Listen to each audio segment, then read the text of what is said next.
ان کے خلاف وہ کچھ نہیں کر سکتا تھا، وہ بے بس اور مجبور ہو گیا۔ اس نے اپنے ساتھیوں سے کہا کہ وہ سائے میں چلیں۔ ان میں سے ایک تو بے ہوش پڑا تھا، اسے گھسیٹ کر سائے میں لے گئے۔ اپنے متعلق بتاؤ کہ تم کیا کر کے آئے ہو؟ لڑکی نے پوچھا۔ پانی پلاؤ، الناصر نے التجا کی۔ سنا ہے جنات ہر چیز حاضر کر دیا کرتے ہیں، گھوڑوں کے ساتھ مشکیزیں ہیں۔ لڑکی نے کہا ایک کھول لو۔ الناصر نے گھوڑے کی زین کے ساتھ بندھا ہوا مشکیجہ کھولا، پانی سے بھرا ہوا تھا۔ اس نے سب سے پہلے بے ہوش ساتھی کے منہ میں پانی ٹپکایا۔ اس نے آنکھ کھولی اور اٹھ بیٹھا۔ الناصر نے مشکیزہ اس کے منہ سے لگا دیا، لیکن اسے زیادہ پانی نہیں پینے دیا۔ باری باری سب نے پانی پی لیا۔ الناصر کا دماغ صاف ہو گیا۔ اس نے سوچا کہ لڑکیاں تصور یا واہمہ ہوتی تو دماغ میں جان آ جانے سے یہ واہمہ غائب ہو جاتا، لیکن لڑکیاں وہاں موجود تھیں، اور سب سے بڑی حقیقت یہ تھی کہ اس نے پانی پیا تھا۔ اگر پانی میں تصور ہوتا تو اس سے اس کے جسم میں تازگی نہ آتی۔ اس نے لڑکیوں کو ایک بار پھر دیکھا اور بڑی غور سے دیکھا۔ اب وہ اسے اور زیادہ حسین نظر آئیں۔ وہ یقیناً انسان نہیں تھیں۔ الناصر کے ذہنی، جذباتی اور جسمانی کیفیت یہ تھی کہ اسے اپنے اوپر کوئی اختیار نہیں رہا تھا۔ وہ محسوس کر رہا تھا کہ وہ اپنی مرضی سے سوچنے کے قابل نہیں رہا۔ اس کے ساتھیوں کے چہروں پر زندگی اونت کر آئی تھی۔ یہ اس تھوڑے سے پانی کا کرشمہ تھا جو ان کے جسموں میں آ گیا تھا، مگر الناصر کی طرح ان پر بھی خوف طاری ہو گیا تھا۔ لڑکیاں انہیں خاموشی سے دیکھ رہی تھیں۔ باہر کی دنیا جل رہی تھی۔ زمین ایسے شعلے اگل رہے تھے جو محسوس ہوتے تھے، نظر نہیں آتے تھے، لیکن جہاں یہ لوگ بیٹھے تھے وہاں ان شعلوں سے محفوظ تھے۔ اوپر ریتیلی چٹان کی چھت تھے اور جگہ خاصی کشادہ تھی۔ بڑی لڑکی نے بازو الناصر کی طرف بڑھایا، درمیانی انگلی اور شہادت کی انگلی آگے کر کے بازو کو گھوڑوں کی طرف گھما کر کہا۔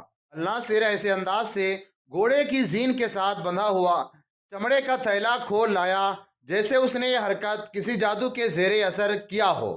اس نے تھیلا کھولا تو اس میں کھجوروں کے علاوہ کھانے کی کچھ ایسی چیزیں پڑی تھیں جو صرف امیر لوگ کھایا کرتے تھے۔ خشک گوشت بھی تھا جو کھانے کے قابل تھا۔ اس نے لڑکیوں کو دیکھا۔ بڑی لڑکی نے کہا کھاؤ۔ الناصر نے یہ چیزیں اپنے ساتھیوں میں تقسیم کر دیں۔ ان سب کے پیٹ سے لگے ہوئے تھے۔ انہوں نے کھانا شروع کر دیا۔ کھانا مقدار کے لحاظ سے تھوڑا تھا، جو بظاہر ایک آدمی کے لیے کافی تھا، لیکن چاروں سیر ہو گئے۔ انہیں ماحول نکھرا ہوا دکھائی دینے لگا۔ لڑکیوں کا حسن پہلے سے کہیں زیادہ پرکشش اور پراسرار ہو گیا۔ تم ہمارے ساتھ کیا سلوک کرو گی؟ الناصر نے لڑکی سے کہا۔ جن اور انسان کا کوئی مقابلہ نہیں۔ تم آگ ہو، ہم مٹی اور پانی ہیں۔ ہم سب کا خالق خدا ہے۔ ہمیں اپنے خالق کی مخلوق سمجھ کر ہم پر رحم کرو۔ ہمیں ترکمان کے راستے پر ڈال دو۔ تم چاہو تو پلک جھپکتے ہمیں ترکمان پہنچا سکتی ہو۔ تم کہیں شب خون مارنے گئے تھے؟ بڑی لڑکی نے پوچھا۔ صلاح الدین ایوبی کے چھاپا مار بھی جن ہوتے ہیں۔ ہمیں بتاؤ کہ تم کہاں گئے تھے اور کیا کر کے آئے ہو۔ الناصر نے اسے اپنی تمام کارگزاری سنا دی۔ اس کی ٹولی نے جس دلیری سے شب خون مارے اور جو نقصان کیا تھا وہ پوری تفصیل سے سنایا۔ پھر یہ بتایا کہ وہ کس طرح واپسی کے راستے سے بھٹک گیا ہے۔ تم اپنے ساتھیوں سے بہتر سپاہی معلوم ہوتے ہو۔ لڑکی نے کہا کیا تمہاری فوج کا ہر ایک سپاہی یہی کام کر سکتا ہے جو تم نے کیا ہے؟ نہیں، الناصر نے جواب دیا۔ ہم چاروں کو تم انسان نہ سمجھو۔ ہمیں استادوں نے جو تربیت دی ہے وہ ہر ایک سپاہی برداشت نہیں کر سکتا۔ ہم صحرائی ہران کی طرح دوڑ سکتے ہیں، عقاب کی طرح ہماری آنکھیں بہت دور تک دیکھ سکتی ہیں، اور ہم چیتے کی طرح حملہ کرتے ہیں۔ ہم میں سے کسی نے بھی چیتا نہیں دیکھا۔ استادوں نے بتایا تھا کہ چیتا کیا ہوتا ہے اور کس طرح حملہ کرتا ہے۔ اس جسمانی پھرتی کے علاوہ ہمارے دماغ دوسرے سپاہیوں کی نسبت زیادہ اچھی طرح سوچ سکتے ہیں۔ ہمیں استادوں نے یہ ہنر بھی سکھایا ہے کہ دشمن کے ملک میں جا کر فوجی راز کس طرح حاصل کیے جاتے ہیں۔ ہم بھیس بدل لیتے ہیں، آواز بدل لیتے ہیں، اندھے بن سکتے ہیں، ضرورت پڑے تو ہم آنسو بہا سکتے ہیں، اور جب پکڑے جانے کا خطرہ ہو تو ہم اپنی زندگی سے دستبردار ہو کر لڑتے ہیں اور نکلنے کی کوشش کرتے ہیں۔ ہم قید نہیں ہوتے، شہید ہوا کرتے ہیں۔ اگر ہم جن ہوتی تو تم ہمارے ساتھ کیا سلوک کرتے؟ لڑکی نے پوچھا۔ تم یقین نہیں کرو گی، الناصر نے کہا، ہم وہ پتھر ہیں جنہیں عورت کا حسن توڑ نہیں سکتا۔ مجھے یقین ہو جائے کہ تم انسان ہو اور پتہ چل جائے کہ راستے سے بھٹک گئی ہو تو تم دونوں کو اپنی پناہ میں لے لوں گا اور اپنے ایمان کی طرح قیمتی سمجھوں گا، مگر تم انسان نہیں ہو۔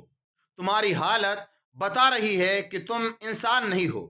تم جیسی لڑکیاں اس جہنم میں نہیں آ سکتی۔ اب میں تم سے التجا کرتا ہوں کہ ہمیں پناہ میں لے لو، ہم انسانوں کے مخلوق سے نہیں۔ لڑکی نے کہا، ہمیں معلوم تھا کہ تم کیا کر رہے ہو، ہمیں معلوم تھا کہ تم راستے سے بھٹک گئے ہو۔ اگر تم گنہگار ہوتے تو جس صحرا سے تم گزر کر آئے ہو وہ تمہارا خون پی جاتا اور تمہارے جسم کے گوشت کو ریت بنا کر تمہاری ہڈیاں ننگی کر دیتا۔ اس صحرا نے بھٹکے ہوئے گنہگاروں کو کبھی نہیں بخشا۔ ہم دونوں تمہارے ساتھ تھیں۔ تمہیں جو پریشانیاں برداشت کرنی ہیں پڑی ہیں وہ اس لیے کہ تم پر ڈالی گئی ہیں کہ تم خدا کو بول نہ سکو اور تمہارے دل سے گناہ کا خیال اور ارادہ نکل جائے۔ ہمیں معلوم تھا کہ ہم جیسے خوبصورت لڑکیوں کو دیکھ کر تم بھوک اور پیاس کو بھول جاؤ گے اور تمہارے دل پر شیطان کا قبضہ ہو جائے گا۔ تم ہمارے ساتھ کیوں رہی؟ الناصر نے پوچھا۔ ہمیں اس نے بھیجا ہے جو صحراؤں میں راستہ بھول جانے والے نیک بندوں کو راہ دکھاتا ہے۔ بڑی لڑکی نے کہا، تم پر خدا نے جو رحمت نازل کی ہے اس کا تم حساب نہیں کر سکتے۔ اس نے ہمیں کہا تھا کہ مرد نزاع کے عالم میں بھی شیطان کے اثر سے آزاد نہیں ہوتا۔ اس ناپاک قبضے سے آزاد کرنے کے لیے خدا نے تمہیں عذاب میں ڈالا ہے۔ پھر ہمیں کیا حکم ملا کہ ان کے سامنے آ جاؤ اور انہیں پناہ میں لے لو۔ ہم جانتے تھے کہ تم نے دشمن کو کس طرح اور کتنا نقصان پہنچایا ہے۔ پھر مجھ سے کیوں پوچھا تھا؟ الناصر نے پوچھا، یہ دیکھنے کے لیے کہ تم کتنا جھوٹ اور کتنا سچ بولتے ہو۔ لڑکی نے کہا، تم سچے ہو، ہم جھوٹ نہیں بولا کرتے۔ الناصر نے کہا، شب خون مارنے والے خدا کو گواہ بنایا کرتے ہیں۔ اپنی فوج اور اپنے سالاروں کی نظروں سے اوجھل ہو کر ہم اس حقیقت کو دل میں بیٹھا لیتے ہیں کہ ہمیں خدا دیکھ رہا ہے۔ ہم خدا کو دھوکہ نہیں دے سکتے۔ الناصر خاموش ہو گیا اور پوچھا، تم نے میرے سوال کا جواب نہیں دیا کہ ہمارے ساتھ کیا سلوک کرو گی؟ جو ہمیں حکم ملا ہے اس کے خلاف ہم کچھ کر نہیں سکتے۔ لڑکی نے جواب دیا، ہمارا سلوک برا نہیں ہوگا۔ ہم دیکھ رہے ہیں کہ تم اب بول نہیں سکتے، تمہاری ساتھیوں کی آنکھیں بند ہو رہی ہیں، مگر تمہارے دلوں میں جو خوف ہے وہ تمہیں سونے نہیں دے رہا۔ دل سے خوف نکال دو اور سو جاؤ۔ پھر کیا ہوگا؟ الناصر نے پوچھا۔ جو اللہ کا حکم ہوگا، لڑکی نے جواب دیا۔ ہم تمہیں نقصان نہیں پہنچا سکتے۔ اگر بھاگنے کی کوشش کرو گے تو ان ریتیلی ستونوں کی طرح ستون بن جاؤ گے۔ تمہیں دور سے یہ ستون نظر آئے ہوں گے، ان کے اوپر کوئی چھت نہیں، یہ مینار لگتے ہیں، اصل میں انسان ہیں۔ انسان تھے، ہمیں حکم نہیں کہ تمہیں دکھاؤں۔ اگر حکم ہوتا تو کسی بھی مینار پر تم جب تلوار کی ضرب لگاتے تو اس میں سے خون پھوٹتا۔ الناصر اور اس کے ساتھیوں کی آنکھیں خوف سے باہر آنے لگیں، ان کی سانسیں رک گئیں۔ یہ روئے زمین کا جہنم ہے، لڑکی نے کہا۔ ادھر وہی آتا ہے جو راہ سے گمراہ ہو جاتا ہے، اور وہ کہ جو بھولے بھٹکے مسافروں کو راستہ دکھاتا اور کسی کو نظر نہیں آیا کرتا۔ انہیں غزال جیسے خوبصورت جانوروں یا ہم جیسے خوبصورت لڑکیوں کے روپ آ کر انہیں راہ پر ڈالتا، پانی پلاتا اور انہیں اس دوزخ کی اذیت سے بچا لیتا ہے۔ مگر انسان گناہوں کا اتنا شیدائی ہے کہ غزال کو دیکھتا ہے تو اس پر تیر چلاتا ہے کہ اسے مارے اور اس کا گوشت کھائے، اور جب ہم جیسی لڑکیوں کو دیکھتا ہے تو اسے تنہا اور مجبور سمجھ کر اسے عیش و عشرت کا ذریعہ بنانے کی کوشش کرتا ہے۔ وہ بھول جاتا ہے کہ اس کا آخری وقت آن پہنچا ہے۔ وہ لڑکی سے کہتا ہے کہ آؤ، میرے ساتھ ساتھ شادی کروں گا، تم میرے حرم کی ملکہ ہوگی۔ ریت اور مٹی کے یہ بے ڈھنگے اور لمبوترے مینار ایسے ہی آدمی تھے، تم ان میں شامل نہیں ہوگے۔ سو جاؤ، اگر ہمیں دیکھ کر تمہارے دل میں گناہ انگڑائی لے تو اسے بھی سلا دینا، ورنہ تمہارا انجام یہی ہوگا جو تم دیکھ رہے ہو۔ انسان کی ایک کمزوری ہے کہ جس لذت کی وہ پیداوار ہے اسی لذت کا شیدائی ہو کر تباہ ہوتا ہے اور بڑے برے انجام کو پہنچتا ہے۔ انسان کی اس کمزوری نے قوم کو کے نام و نشان مٹا دیے ہیں۔ لڑکی کے بولنے کے انداز میں جادو کا سا اثر تھا۔ یہ کسی پہلو اس دنیا کی نہیں تھی۔ اس کے سینے میں ایک مقدس پیغام تھا۔ الناصر اور اس کے ساتھیوں پر تقدس طاری ہو گیا اور خود فراموشی کے عالم میں سنتے رہے۔ پھر وہ اونگنے لگے اور ایک ایک کر کے لڑک گئے۔ چاروں گہری نیند سو گئے تو بڑی لڑکی نے چھوٹی لڑکی کی طرف دیکھا۔ دونوں مسکرائیں اور انہوں نے سکون کی لمبی آہ بھری۔ الناصر کو کچھ خبر نہیں تھی کہ جس طرح ان کا مشن کامیاب ہو چکا ہے، اسی طرح اس کی فوج بھی ایک ہی حلے میں اپنے مشن میں کامیاب ہو چکی ہے۔ اتحادی فوج کو سلطان ایوبی بکھیر کر بھگا چکا تھا۔ اتحادی فوج کا سالار اعلیٰ سیف الدین میدان جنگ سے لاپتہ ہو چکا تھا اور اب سلطان ایوبی سیف الدین کے ایک سالار مظفر الدین کا انتظار کر رہا تھا۔ اسے خطرہ محسوس ہو رہا تھا کہ اگر مظفر الدین میدان جنگ میں ہوا تو وہ جوابی حملہ ضرور کرے گا۔ سلطان ایوبی کا اندازہ غلط نہیں تھا۔ مظفر الدین وہی تھا۔ اس کے پاس اس فوج کا چوتھائی حصہ تھا جو اسے سلطان ایوبی کے حملے کی تاب نہ لا کر بھگا چکی تھی۔ اس چوتھائی حصے کو جنگ میں شریک ہونے کا موقع ہی نہیں ملا تھا۔ یہ شکست خوردہ فوج کا محفوظہ تھا جو محفوظ تھا اور سلطان ایوبی اس کی موجودگی سے بے خبر تھا۔ یہ اس کی چھوٹی حص تھی جو اسے بتا رہی تھی کہ خطرہ ابھی موجود ہے۔ اس نے اپنے جاسوسوں کو میدان جنگ کے ارد گرد دور دور پھیلا دیا تھا تاکہ کسی بھی جنگ جگہ کوئی فوج ہو اس کی اطلاع فوراً پہنچائیں۔ وہاں ہر فوجی کے ذہن میں یہی خیال تھا کہ سیف الدین کی فوج مکمل طور پر ختم ہو چکی ہے، اور یہ سوال ہی پیدا نہیں ہوتا کہ اس فوج کا کوئی سپاہی یا افسر زندہ موجود ہوگا۔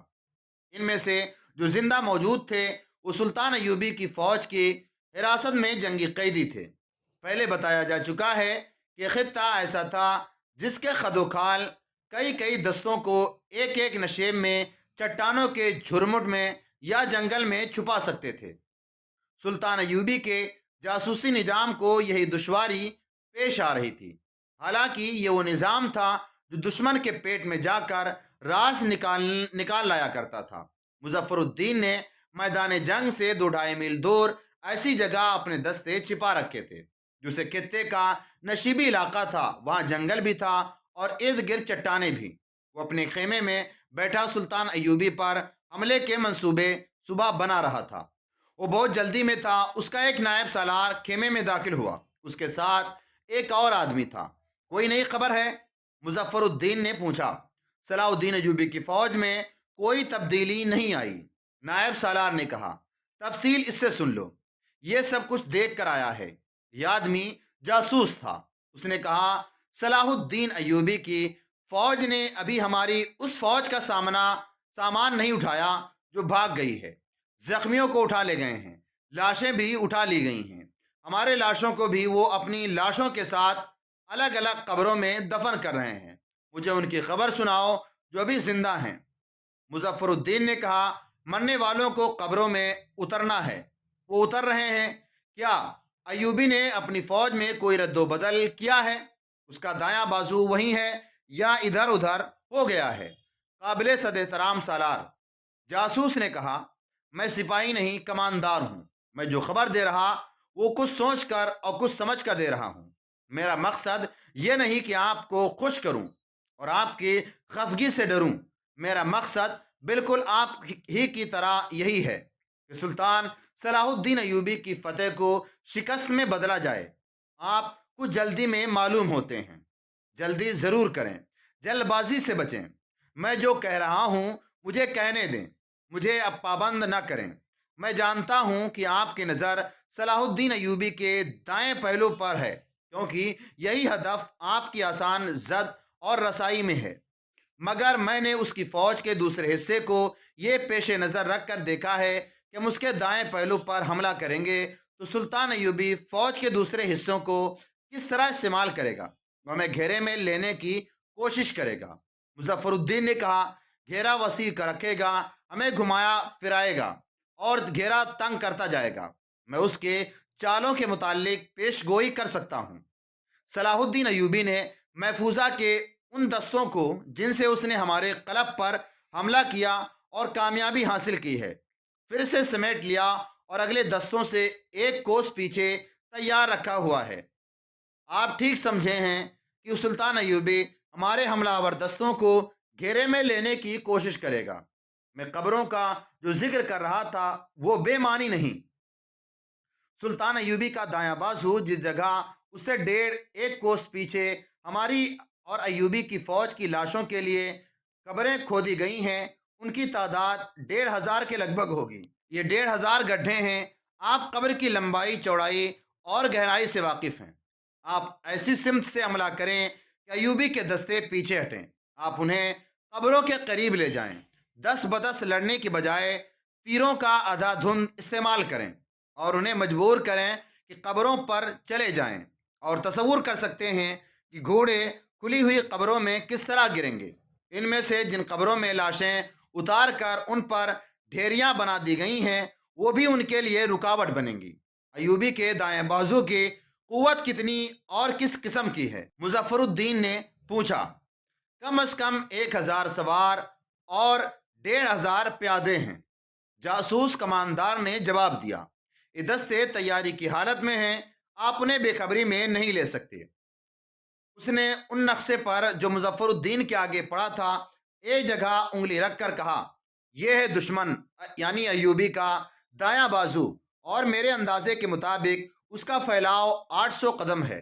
اس کے سامنے کی زمین گڈھوں والی ہے، نیچی گول گول ٹیکریاں بھی ہیں۔